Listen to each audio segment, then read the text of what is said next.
Bonjour à tous et bienvenue pour cette nouvelle vidéo de la newsletter. Cette semaine, c'est la sidra de Vaera et intéressons-nous à la notion d'élection. Alors, il ne s'agit pas des élections présidentielles ou des élections législatives municipales. Il s'agit plutôt de la manière dont les gens sont choisis. Le peuple élu, par exemple, Moïse, prenons Moïse. Moshe Rabbeinu, lui, a été choisi aussi. Il a été choisi, mais sur quels critères et d'où vient-il, ce Moshe? Prenez par exemple la sidrate de cette semaine. On nous donne, lorsqu'on nous parle de la généalogie de Moshe, il se passe quelque chose d'assez étrange.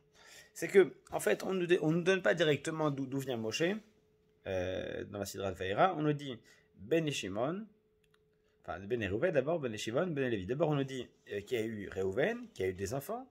Ensuite, on nous dit qu'il y a eu Shimon, il a eu des enfants. Reuven, c'est le premier-né de Jacob, qui a eu 12 enfants. Donc d'abord on nous dit Reuven, après on nous dit Shimon, après on nous parle de Lévi, et donc on s'attend, puisqu'on a commencé à nous donner toute la généalogie, de recommencer et de nous donner toute la généalogie entière, du premier au dernier. Et non, ça s'arrête à Lévi. Reuven, Shimon, Lévi, stop. Pourquoi Lévi? Parce que on s'intéresse ensuite plus précisément à Lévi. On nous dit combien Lévi a eu d'enfants. Et ensuite, on nous dit dans la famille de Kehat. Kehat, lui aussi, il a eu des enfants, Amram, et ses frères. Et ensuite, dans la famille d'Amram, on arrive à Moshe. Et arrivé à Moshe, on se dit, bon, d'accord, très bien, mais s'il s'agissait de nous donner uniquement la généalogie de Moshe, c'est peut-être pas plus efficace, plus court, de nous donner uniquement la généalogie de Moshe. Voilà, Jacob a eu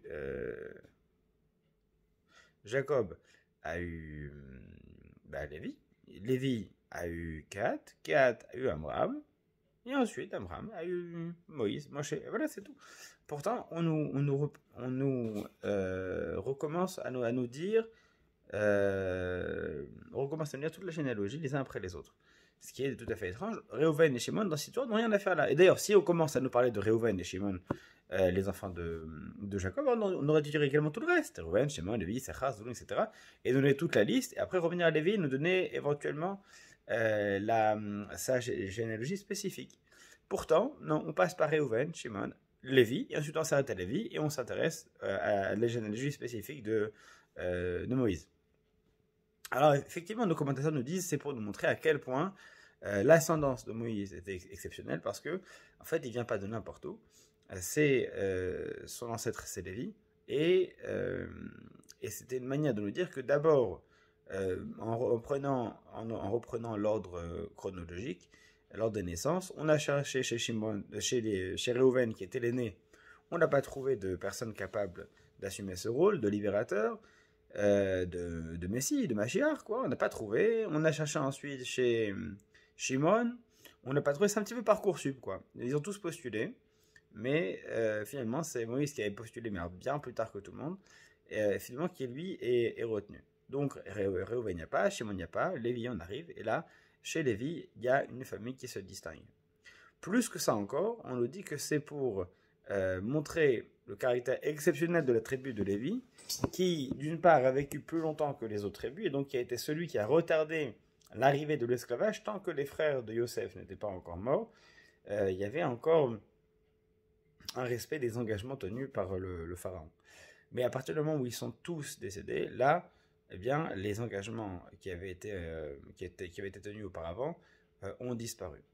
Et plus que ça encore, c'est une manière de nous dire que, effectivement, Lévi, c'est celui qui s'est imposé. Même s'il n'était pas le premier, même s'il était le troisième, c'est celui qui s'est imposé de par sa connaissance. C'est celui qui est devenu véritablement, non pas le dirigeant, mais celui qui a représenté, au cours de l'histoire, celui qui a représenté la connaissance de la tradition hébraïque. Au début, c'était Reuven, et puis ensuite Shimon, et puis ensuite Lévi. Et ça aurait pu passer à Yehuda, le quatrième, mais on s'est arrêté à Lévi parce que celui-ci, il a représenté tellement bien qu'on s'est dit, on n'aura pas de meilleur représentant de la culture et de la tradition hébraïque. Et donc, Moïse, d'où il vient? Il vient d'une méritocratie. Il ne vient pas d'une élection qui s'est faite par le sang, par la naissance. Il vient d'une méritocratie. Il n'est pas le fils de Réhouven, il n'est pas le fils de Yosef, le préféré de Jacob, il n'est pas le fils de Réhouven, l'aîné tout premier de Jacob. Non, il est troisième. Troisième, alors effectivement, le 3, c'est une symbolique particulière, mais il est troisième, ça veut dire que la raison pour laquelle on l'a choisi, ça n'est pas parce qu'il est bien né, c'est parce qu'il est bien fait. Il est bien fait, sa tête est bien faite, et surtout parce qu'il a su se distinguer et obtenir le respect de ses frères. Et c'est comme ça qu'il a été choisi. Et ensuite, à partir de ce moment-là, ça a continué à être ainsi. Parmi Lévi, on a eu ensuite Yitzhar, ensuite on a eu Kehat, Yitzhar, Amram. Donc les enfants de Lévi s'enchaînent et ensuite on va choisir la personne qui nous représente le mieux. Donc Lévi donne Kehat, Kehat donne Yitzhar, Yitzhar donne Amram. Et ensuite Amram donne Moshe. Moshe qui n'est pas d'ailleurs non plus l'aîné. C'est Aaron qui est une personne qui est extrêmement méritant, qui est éminemment charismatique, mais pour autant, ça n'est pas lui qui va être choisi parce que ce n'est pas lui qui correspond à ce dont on a besoin. Et donc, pour revenir à la notion d'élection, qu'est-ce qui fait qu'on élit un peuple, qu'on choisit un peuple? Ça n'est pas ni sa primauté, ni chronologiquement sa préséance, ni même son nombre, c'est sa compatibilité avec le projet qu'on cherche. C'est-à-dire qu'en fait, on a un projet qui est celui de transmettre une parole, de transmettre une tradition, de transmettre un enseignement, et ensuite, quelle que soit la chronologie, quel que soit même le nombre, eh bien, on va choisir le peuple qui aura le plus de chances de réussir cela, le peuple qui est le plus engagé dans ce projet-là.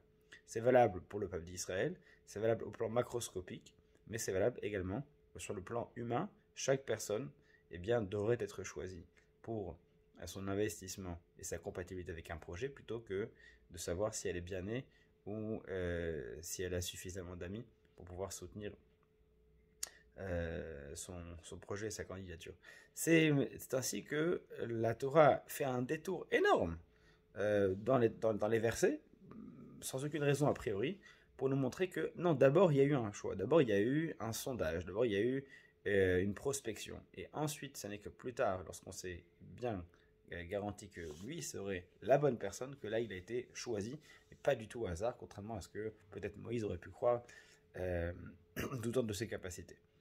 Shabbat shalom à tous, et à très bientôt pour la prochaine Sidra.